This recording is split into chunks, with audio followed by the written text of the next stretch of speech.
Hello and welcome to Dialogue.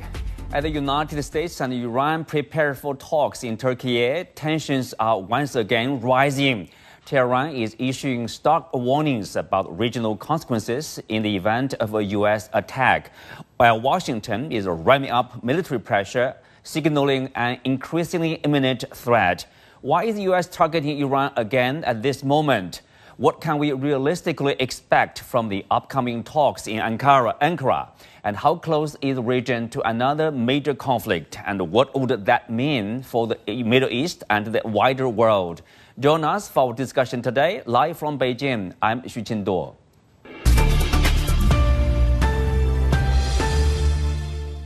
Well, joining me today are Ali Akbar Dareini, researcher and writer at the Journal of the Center for Strategic Studies in Tehran; Dina Farnia, assistant professor of law at Albany Law School; and Thomas Fazi, journalist and writer. Welcome to the show. Well, Ali, I will start with you. So obviously there's this military pressure from the U.S., which is increasing its military presence in the region. And of course, not long ago, we know there is unrest, the government call it a riot or coup, somehow supported by Israel and the U.S. But anyway, people in general think Iran is now under severe pressure, mostly from external, of course, but also probably from domestic, this discontent. How is the situation like for the country, especially facing, say, threat, not only rhetoric, but also the real military threat from the U.S.? The perception in Tehran is that the United States has built up a military presence and is threatening Iran's very existence. Things have dramatically changed compared to June. So Iran feels threatened and it is preparing itself for a massive retaliation. It has changed its military doctrine. In the past, the pattern of Iran's reaction was delayed, limited, symbolic retaliation to U.S. attack. But this has changed because where the U.S. is going to attack Iran, military bases, missile sites, command and control infrastructure, refineries, economic infrastructure, that means this is a threat against Iran's very existence. So Iran is already preparing for a massive retaliation, meaning that Iran will not attack one or two U.S. military bases, but all American assets inland, at sea, and in the air will be legitimate targets if Iran is attacked again. So the problem is miscalculation. The Americans assume that Iran is weak and is now a good time to coerce Iran into capitulation or surrendering. This has not happened, no matter the intensity of the threats. The intensity of Trump's threats does not produce fear in Tehran. It produces more courage to stand up to American bully. The bigger picture is that the Americans are looking for a hegemonic order. Now it is balance of power order. They want hegemonic order in the Middle East to control all oil resources in the region and contain China at the same time. And they assume that if Iran falls, the Road and Belt Initiative of China will be gone. That will be the end of it. But Iran is prepared for any eventuality. The last thing I want to add is, in the last couple of days, Iran's neighbors have sent a lot of messages to Iran, hoping to avoid war because they are extremely worried. Why? Because if Iran is attacked, Iran will retaliate massively and will hit the American bases they are hosting. So they don't want a war. That's why they are sending a lot of messages. Okay. Iran has welcomed any initiative that prevents war, provided that All right, let's go to Nina Farnia in New York. Nina, so tell us, previously, not long ago, Donald Trump talked about bombing Iran because of what happened inside Iran. He said if any protesters got killed, I will bomb Iran. But now he's talking about nuclear deal with Iran. What's the purpose? What's the real purpose? The real purpose is to weaken Iran. It's the effort to weaken Iran and to normalize relations with it and to weaken or eliminate the Islamic Republic has been underway basically since the Islamic Republic came to power in 1979. And the reason the U.S. is doing this is because Iran refuses to surrender. It refuses to surrender its political autonomy, and it refuses to surrender its economic autonomy. Right now, the U.S. is trying to use negotiations to weaken Iran, try to get it to give up some of its enriched uranium, its collaboration, its allyship with the regional resistance, and ultimately to open up to U.S. investment. And Iran is saying it is unwilling to give up its defense capabilities, and it is unwilling to surrender to the U.S. demand to give up the resistance. Thomas, the U.S. Donald Trump has talked about Venezuela like a model. What's in his mind when he talked about that? Is he talking about decapitation of the leadership? Like a clean operation to make the country surrender to the U.S., or is he talking about probably maximum pressure on Iran? Well, what's inside Trump's mind? That's like the $1 million question, isn't it? Who knows? Probably Trump himself doesn't know either. I think it's very hard to to understand what U.S. planners are thinking, and thus to predict what their actions might be with regard to Iran or to any other situation, really. And I think U.S. foreign policy has become increasingly erratic and hard to predict. And especially under Trump.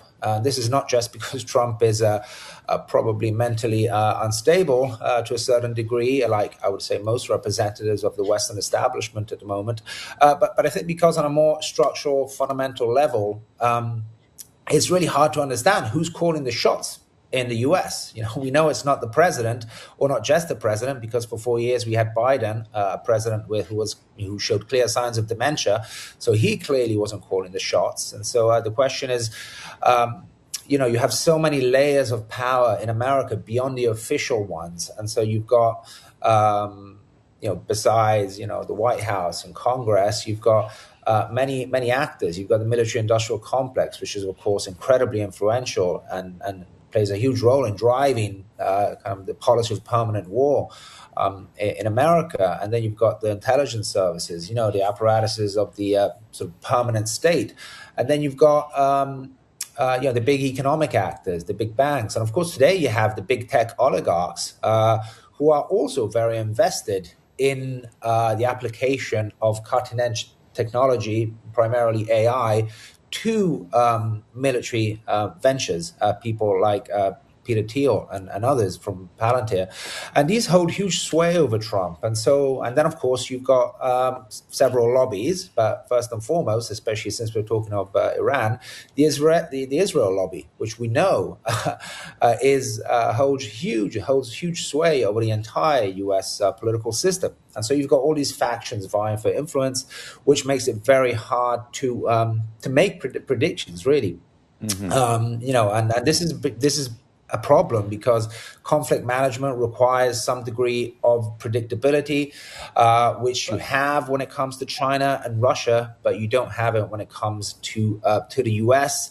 And I think the situation is made even worse by the fact that Trump actually sees this as a tactical and strategic advantage. You know, it's almost like a deliberate strategy of confusion to some extent. And I think the aim is to keep his enemies guessing, second guessing the whole time about what he might do. So honestly, it's very hard to tell. But I think at some point, I'd be very surprised if a U.S. attack did not come at some point, because ultimately the problem, the fundamental problem is that the U.S. regime depends on permanent war. It depends on being at war with someone, and so I think at some point we will see some kind of action. Right. Well, Nina, Washington has in terms of the upcoming negotiation, Washington has said that any deal with Iran must include a ban on uranium enrichment, the removal of enriched material, limits on long-range missiles, and a rollback of support for regional armed groups. Those conditions, many people would say Tehran would reject, and has actually rejected.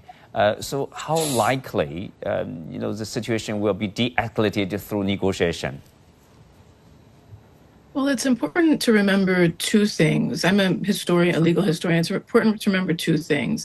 First, the most recent one, which is that the U.S. and Iran were actually engaged in negotiations when the 12-day war began.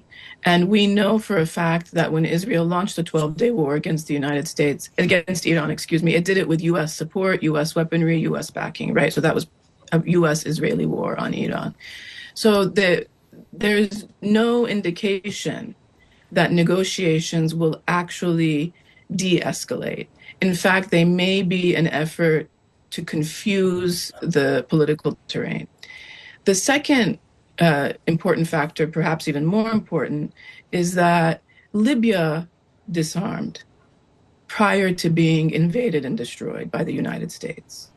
And so Iran knows this history, Iran remembers this, and Iran is not willing to do it. And in fact, across the region at this point, we have resistance groups and states that have said, we will not disarm, that the era of surrender is over, and that the region is increasingly becoming more and more independent, and it will continue on that path as U.S. empire weakens around the world.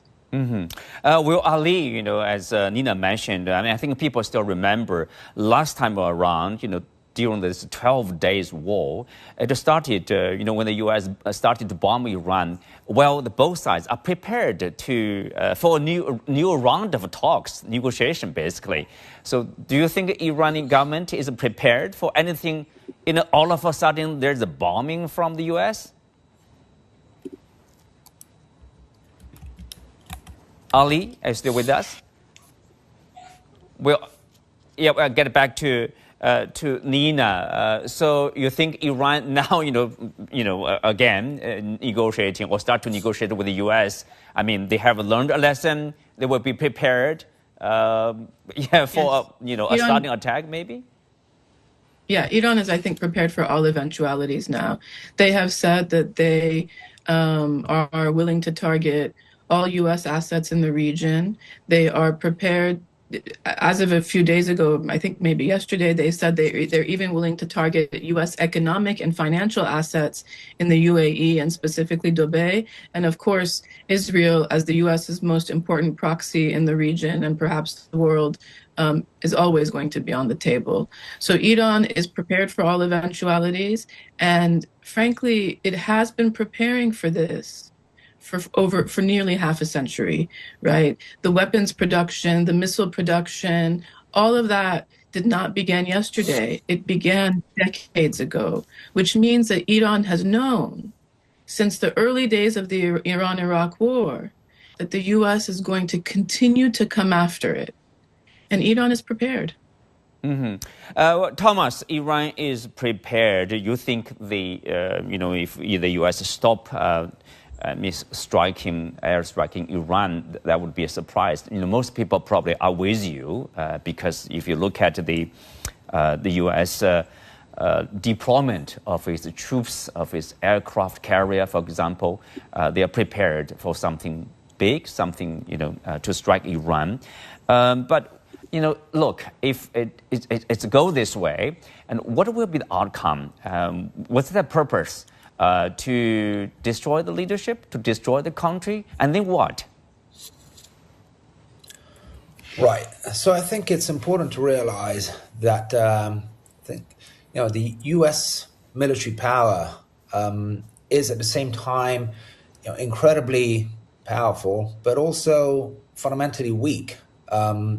We know that the U.S. Does not have the industrial means to sustain long-term conventional warfare against an equivalent power. And of course, Iran is not an equivalent power, but it does enjoy the support of equivalent powers. And so I think it's clear that the U.S. cannot really, aside from raining down on countries, in sort of quick bursts of violence,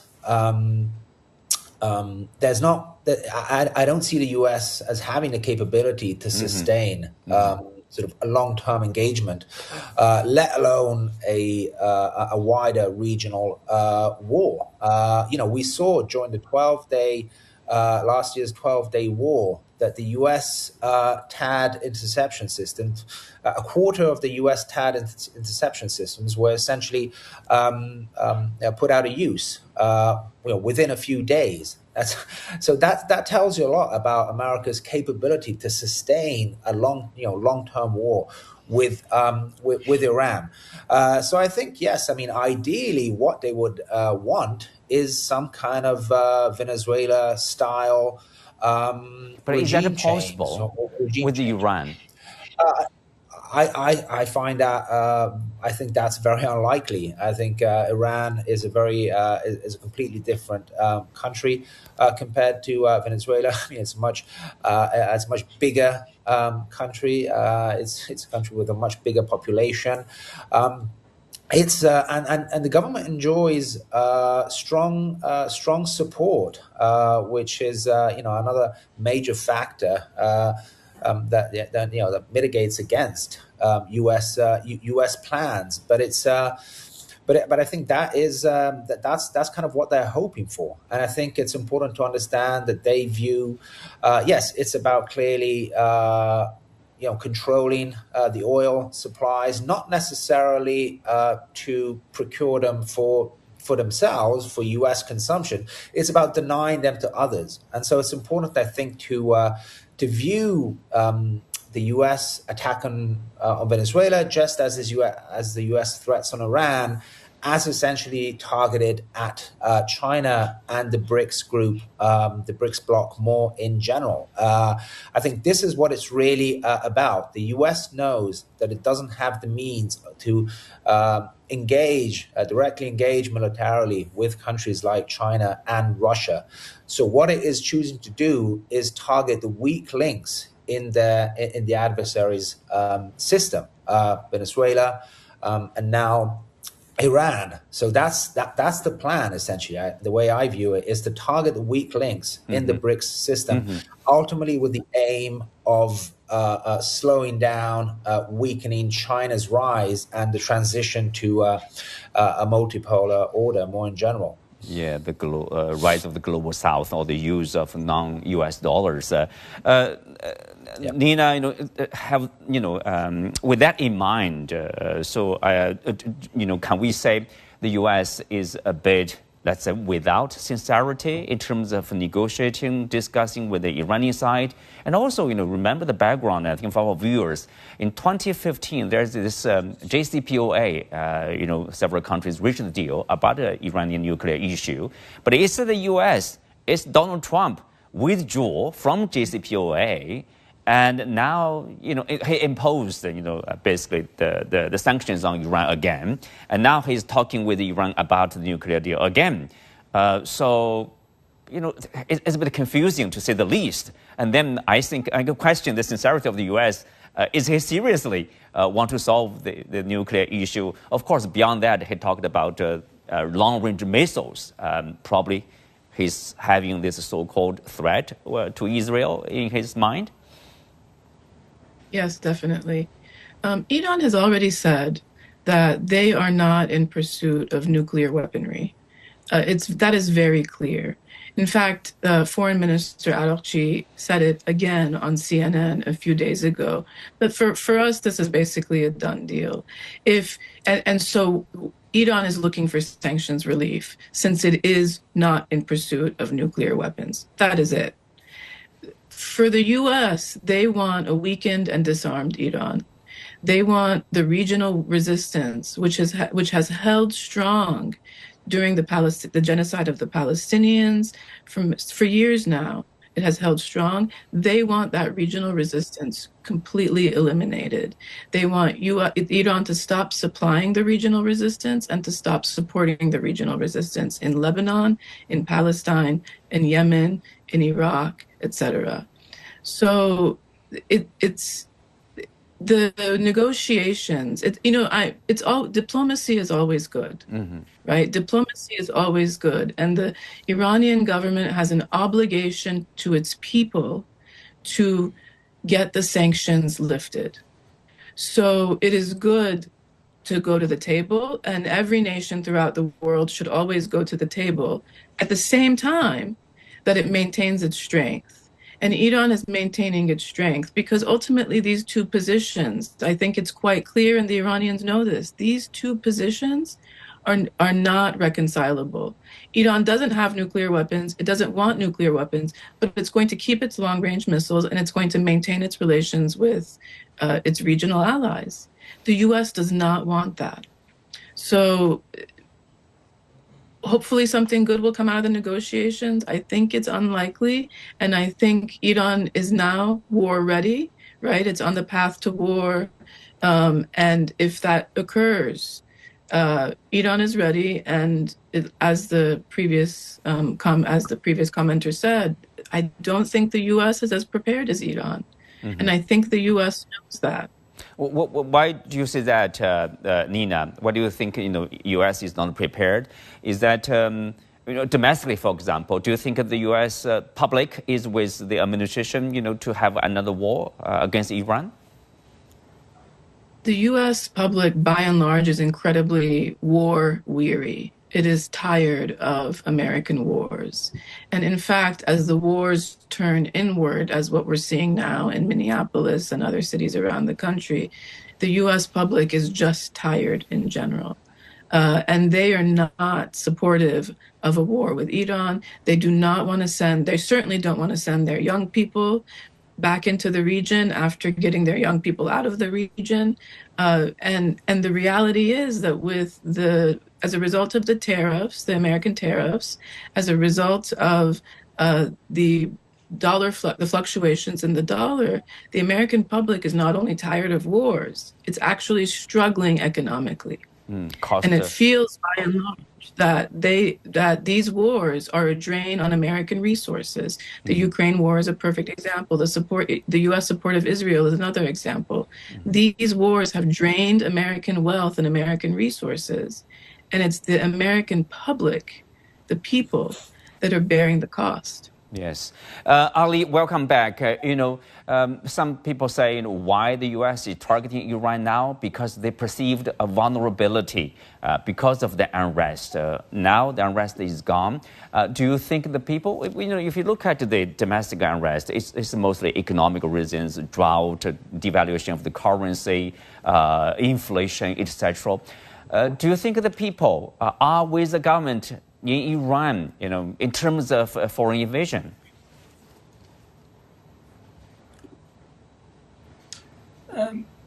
There was a miscalculation before the June war. The Americans and the Israelis assumed that if they launch an attack, there will be internal uprising. But the attack led to national solidarity. This time they started an orchestrated terrorist operations in Iran, hoping that this will get out of control and this will lead to aerial attacks. That also failed. The biggest threat now is miscalculation. the Americans and Israelis assume that Iran is weak, but this is a big miscalculation. Has Iran taken any measures that poses a threat to America's national security? No. So why the United States is building up and threatening to attack Iran militarily? It seeks a regional hegemonic order, and the Trump administration has outsourced its Iran policy to Israel. If the Americans insist on coercive diplomacy, there will be no deal. But Iran and the US can reach a deal in one single day. That is, if they are for a dignified, respectful negotiations, yes, Iran has opened the way for that. No nuclear weapons, you have the deal, and lifting the sanctions. But if they demand unrealistic demands, then that means they are not serious for any negotiations. So internally, Iran is in total control. Iranians have proved at different periods that when there is foreign attack, they get solidarity, they get around the national flag against foreign invasion. This has been proved. So the perception in Tehran is that now, while opening a window for diplomacy, if there is any seriousness on the Americans, but it's more likely that it could be a deception tactic. That's why Iran's military and security strategists are focusing on deterring threats and reacting massively to any possible American attack. That will not be a one-sided war. That will not be a war between Iran and the United States. Israel is America's military garrison. Iran will definitely attack it, but all region. Yes. And just imagine what may happen on the first day of the war if Iran's supreme leader declares jihad or holy defense against the Americans. The Americans can start a war, but they will not be able to control the consequences. Yeah, when still, the war starts, regional states insist on avoiding a war. Iran welcomes that. And finally, the minimum the minimum the US is demanding is way more than the maximum Iran can offer. If they come up with legitimate demands, there is a way for a deal. Otherwise, Iran is bracing and preparing to react and defend itself and show a massive retaliation. So, Ali, Donald Trump said the time is running out. He's obviously applying more pressure on Iran, and also he talked about he's making an analogy, Iran analogy with Venezuela. How different or similar is Iran from Venezuela? Ali, please. Yeah. There is no comparison. Iran is not Venezuela, will not be Venezuela. This is like, comparing China with Bangladesh. These are two different states. Iran has deterrence power. It is very simplistic even to compare Iran with Venezuela. Look at what Iran's supreme leader said the other day. If you attack us, there will be a regional war.